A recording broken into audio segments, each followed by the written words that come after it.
और सीधे चलते हैं सोमनाथ, जहां प्रधानमंत्री नरेंद्र मोदी इस वक्त संबोधित कर रहे हैं। एक सुखद अनुभूति दे रही थी।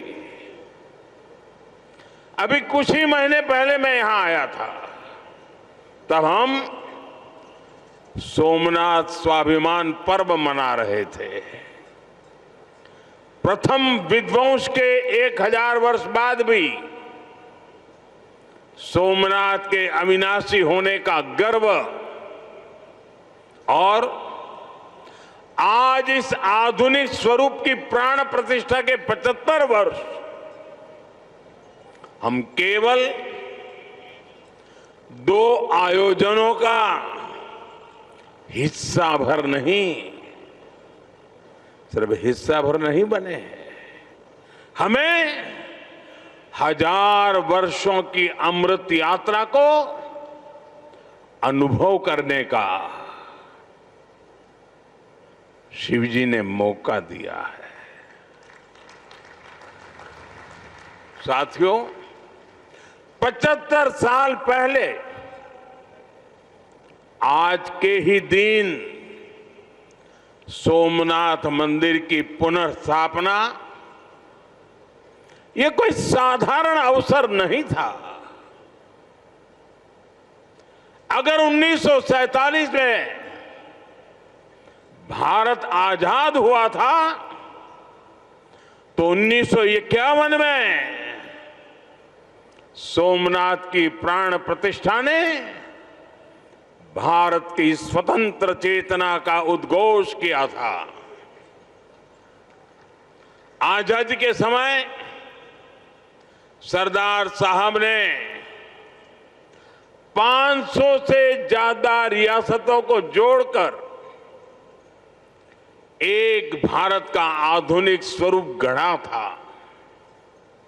तो साथ ही सोमनाथ के पुनर्निर्माण से उन्होंने दुनिया को बताया था, भारत केवल आजाद नहीं हुआ है, भारत अपने प्राचीन गौरव को पुनः हासिल करने के मार्ग पर भी अब आगे बढ़ चुका है। साथियों, इसलिए आज इस अवसर पर मैं केवल 75 वर्षों की झांकी नहीं देख रहा हूं, मैं यहां देख रहा हूं विनाश में सृजन के संकल्प को, जिसे सोमनाथ ने चरितार्थ किया है। मैं यहां देख रहा हूं असत्य पर सत्य की विजय को, जिसे प्रभास पाटन ने बार बार जिया है। मैं यहां देख रहा हूं हजारों वर्षों की आध्यात्मिक चेतना को, जिसने मानव मात्र के कल्याण की सीख समूचे विश्व को दी है। मैं यहां देख रहा हूं भारत के उस अविनाशी स्वरूप को, जिसे सदियों के कुत्सित प्रयास भी न मिटा सके, न हरा सके। और मैं यहां देख रहा हूं सोमनाथ का अमृत महोत्सव, ये केवल अतीत का उत्सव नहीं है, ये अगले 1000 वर्षों के लिए भारत की प्रेरणा का महोत्सव भी है। मैं सभी देशवासियों को दादा सोमनाथ के कोटि कोटि भक्तों को इस महोत्सव की बहुत बहुत बधाई देता हूं। साथियों, आज का दिन एक और वजह से भी विशेष है। 11 मई 1998 1998 यानी आज के ही दिन देश ने पोखरण में परमाणु परीक्षण किया था।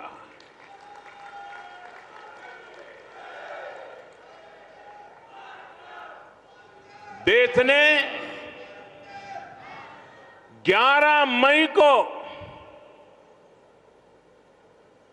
पहले 3 परमाणु परीक्षण किए। हमारे वैज्ञानिकों ने भारत के सामर्थ्य को, भारत की क्षमता को वैज्ञानिकों ने दुनिया के सामने रखा। दुनिया में तूफान आ गया। भारत, उसकी ये हैसियत, ये कौन होता है भारत जो परमाणु परीक्षण करे? और दुनिया की आंखें लाल हो गई। दुनिया भर की शक्तियां भारत को दबोचने के लिए मैदान में उतरी। अनेक प्रकार के बंधन लग गए। आर्थिक संकट की संभावनाओं के रास्ते सारे के सारे बंद कर दिए गए। कोई भी हिल जाता। जब दुनिया भर की बड़ी बड़ी शक्तियां इतना बड़ा आक्रमण कर दें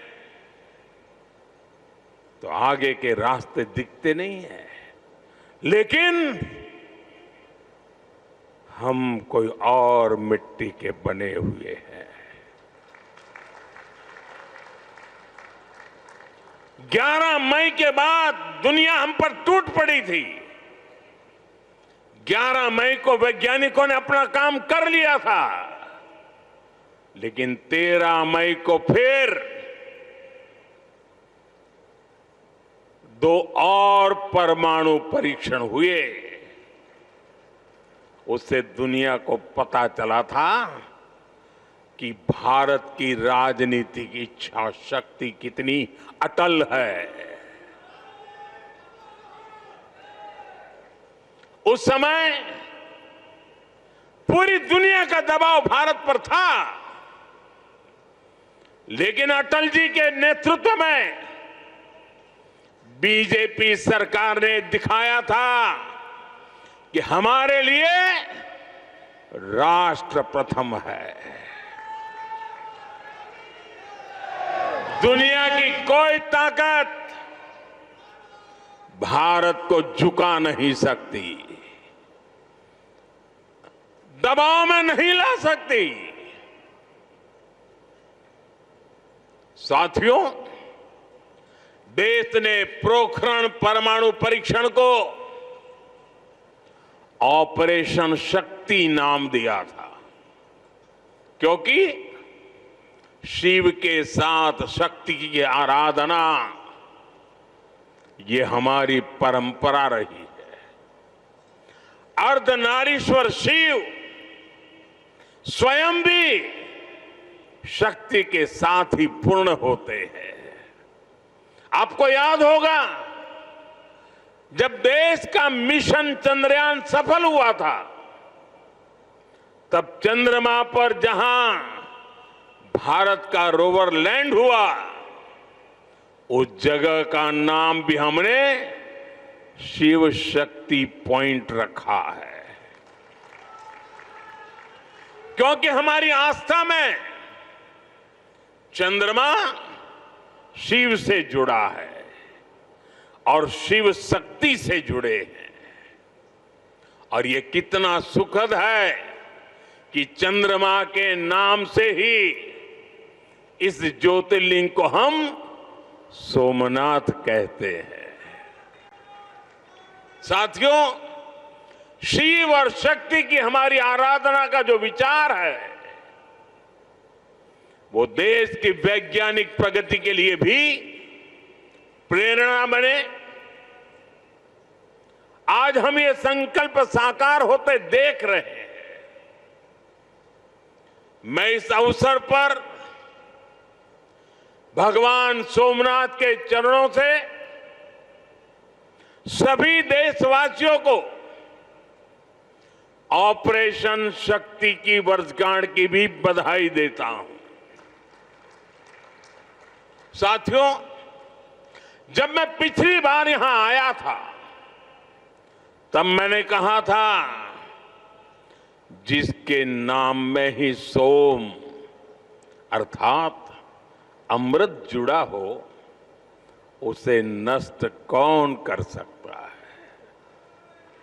इतिहास के लंबे कालखंड में इस मंदिर ने कितने ही आक्रमण झेले। महमूद गजनवी, अलाउद्दीन खिलजी जैसे अनेक आक्रांत आए। लुटेरों ने सोमनाथ मंदिर का वैभव मिटाने का प्रयास किया। वो सोमनाथ को एक भौतिक ढांचा मानकर उससे टकराते रहे। बार बार इस मंदिर को, इस ढांचे को तोड़ा गया और ये बार बार बनता रहा, हर बार उठ खड़ा होता रहा, क्योंकि तोड़ने वालों को मालूम नहीं था हमारे राष्ट्र का वैचारिक सामर्थ्य क्या है। हम भौतिक शरीर को नश्वर मानने वाले लोग हैं, लेकिन हम जानते हैं उसके भीतर बैठी आत्मा अविनाशी है। और फिर तो शिव तो सर्वात्मा है। इसलिए अलग अलग काल में अलग अलग जीवों की संकल्प शक्ति में शिव प्रकट होते रहे। राजा भोज कभी राजा भीमदेव प्रथम, कभी राजा कुमारपाल, कभी राजा महिपाल प्रथम, तो कभी राव खंगार, ऐसे अनेक शिव भक्त समय समय पर सोमनाथ मंदिर का पुनर्निर्माण करवाते रहे। लकुलिश और सोम शर्मा जैसे कितने मनीषी, उन्होंने प्रभास पाटन क्षेत्र की विरासत को संरक्षित किया, इसे शैव साधना और दर्शन का महान केंद्र बनाया। भाव बृहस्पति, पाशुपताचार्यों और अनेक विद्वानों ने इस तीर्थ की आध्यात्मिक परंपराओं को जीवित रखा। विशाल देव और त्रिपुरांतक जैसे व्यक्तित्वों ने यहां की बौद्धिक चेतना को सुरक्षित रखने का पुनीत कार्य किया। साथियों, वीर हमीर जी गोहिल, वीर वेगड़ा जी भील, पुण्य श्लोक अहिल्याबाई होलकर जी, बड़ोदरा के गायकवाड़, जाम साहब महाराजा दिग्विजय सिंह जी, ऐसी कितनी ही महान विभूतियां हैं जो सोमनाथ की सेवा में अपना सर्वस्व अर्पित करती थी। मैं आज इस अवसर पर सरदार वल्लभ भाई पटेल, डॉक्टर राजेंद्र प्रसाद, श्रीमान के.एम. मुंशी जी, ऐसी सभी ज्ञात अज्ञात दिव्यात्माओं को भी श्रद्धापूर्वक, आदरपूर्वक नमन करता हूं। उनका स्मरण हमें ये प्रेरणा देता है कि हमें न केवल अपनी सांस्कृतिक विरासत को आगे बढ़ाना है, बल्कि इस जिम्मेदारी को आने वाली पीढ़ियों के हाथों में सौंप कर भी जाना है। साथियों, हमारे सांस्कृतिक स्थल हजारों वर्षों से भारत की पहचान रहे हैं। इतनी समृद्ध विरासत हमें मिली है, लेकिन आप विडंबना देखिए, हमने दशकों तक उसके महत्व को नहीं समझा। दुनिया में से कितने ही उदाहरण हैं जहां विदेशी हमलावरों ने राष्ट्रीय पहचान से जुड़े स्थलों को नष्ट किया, लेकिन जब उस देश के लोगों को मौका मिला, सबने साथ आकर अपनी पहचान को फिर से सहेजा, फिर से संवारा, पुनः प्रतिष्ठा की। लेकिन हमारे यहां राष्ट्रीय स्वाभिमान से जुड़े विषयों पर भी राजनीति होती रही। सोमनाथ खुद इसका सबसे बड़ा उदाहरण है। आजादी के बाद पहले दायित्वों में से एक था कि सोमनाथ मंदिर का पुनरुद्धार करते। इसलिए सरदार वल्लभ भाई पटेल और डॉक्टर राजेंद्र प्रसाद जी, उन्होंने इसके लिए इतने प्रयास किए। लेकिन हम सब जानते हैं, उन्हें इसके लिए नेहरू जी द्वारा कितना विरोध झेलना पड़ा था। मैं आज इसके विस्तार में नहीं जाऊंगा, लेकिन ये सरदार साहब की इच्छा शक्ति थी कि इतने विरोध के बावजूद सरदार साहब डिगे नहीं। सोमनाथ मंदिर का पुनर्निर्माण भी हुआ और देश ने सदियों के कलंक को भी धो दिया। साथियों, दुर्भाग्य से देश में ऐसी शक्तियां आज भी प्रभावी हैं जिन्हें राष्ट्रीय स्वाभिमान से ज्यादा तुष्टीकरण जरूरी लगता है। राम मंदिर निर्माण जैसे अवसरों पर भी हमने देखा है किस तरह राम मंदिर निर्माण का भी विरोध किया गया। हमें ऐसी मानसिकता से सावधान रहना है। इस तरह की संकुचित राजनीति को हमें पीछे छोड़ना होगा। हमें विकास और विरासत को साथ लेकर के आगे बढ़ना होगा। साथियों, बीते वर्षों में मुझे सोमनाथ ट्रस्ट के अध्यक्ष के रूप में सोमनाथ दादा की सेवा का जो अवसर मिला, इस मंदिर और क्षेत्र के विकास के लिए जो ऐतिहासिक काम हुए, उस परिवर्तन को आज हम सब प्रत्यक्ष देख रहे हैं। लेकिन साथ ही इस सेवा का मुझे व्यक्तिगत लाभ भी हुआ है। आज मुझे देश के सभी पवित्र तीर्थों के विकास का जो मौका मिल रहा है, ये भगवान सोमनाथ का ही कृपा प्रसाद है। साथियों, आज काशी में सदियों बाद बाबा विश्वनाथ धाम का इतना भव्य विस्तार हुआ है। आज उज्जैन में महाकाल महालोक के विशाल दर्शन भी हो रहे हैं। केदारनाथ धाम का पुनर्निर्माण भी हुआ है। जैसा मैंने पहले कहा, अयोध्या में 500 साल की प्रतीक्षा भी पूरी हुई है। आज वहां भव्य मंदिर में रामलला विराजमान है। साथियों, ऐसे कितने ही पवित्र तीर्थ, पवित्र मठ, मंदिर और क्षेत्र, उनकी जो महिमा हमने पुराणों में सुनी है, आज वहां हमें उस समृद्ध परंपरा के दर्शन होने लगे हैं। और ये इतना कुछ 10-12 साल के भीतर भीतर हुआ है।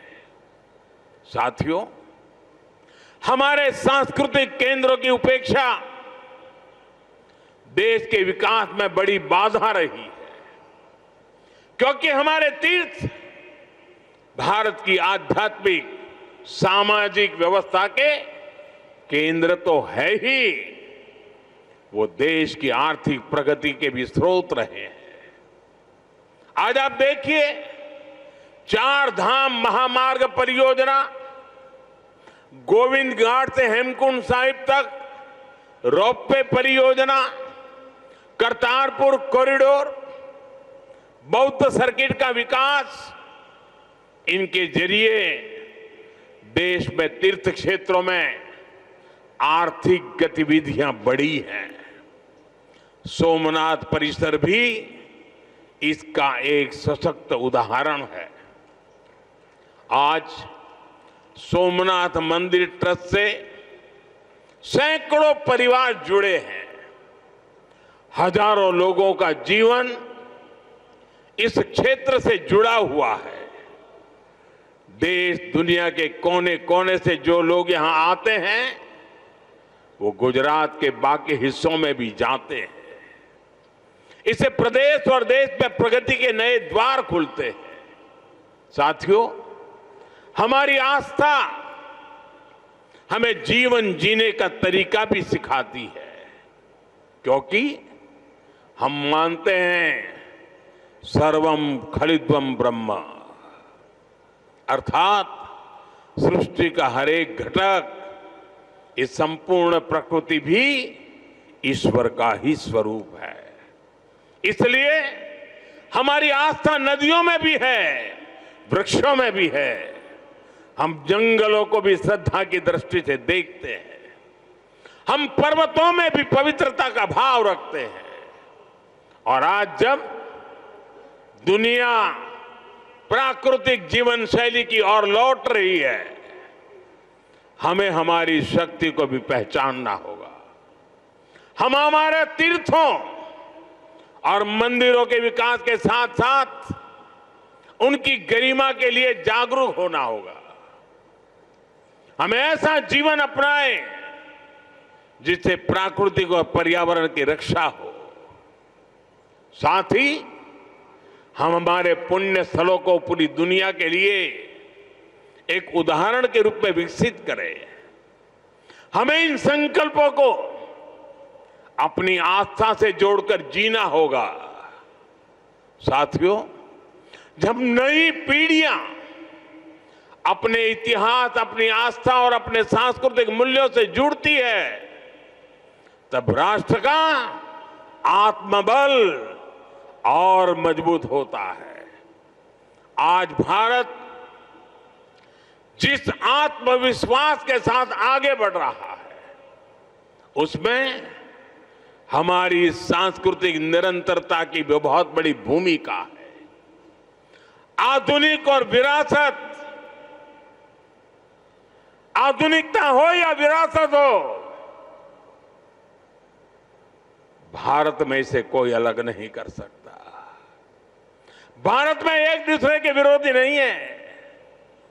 ये साथ साथ आगे बढ़ने वाली शक्तियां हैं, एक दूसरे में प्राण पूरने वाली शक्तियां हैं। सोमनाथ हमें याद दिलाता है कि कोई भी राष्ट्र तभी लंबे समय तक मजबूत रह सकता है जब वो अपनी जड़ों से जुड़ा रहे, जब वो अपनी विरासत को आने वाली पीढ़ियों तक उसी श्रद्धा और विश्वास के साथ उनके हाथों में सुपुर्द करे। 75 वर्ष पहले जब ये पुनर्निर्मित सोमनाथ मंदिर में 75 वर्ष पहले प्राण प्रतिष्ठा हुई थी, तब भारत ने एक नई चेतना यात्रा शुरू की थी। आज 75 वर्ष बाद वही यात्रा और अधिक व्यापक रूप में हमारे सामने है। हमें इसे नई ऊंचाई पर लेकर जाना है। हमारे संकल्पों को पूरा करने में दादा सोमनाथ का आशीर्वाद हमेशा हमारे साथ रहे, यही प्रार्थना है। एक बार फिर सभी देशवासियों को, विरासत में विश्वास करने वाले हर नागरिक को, आप सभी को इस अवसर की बहुत बहुत बधाई देता हूं। मेरे साथ बोलिए, जय सोमनाथ, जय सोमनाथ।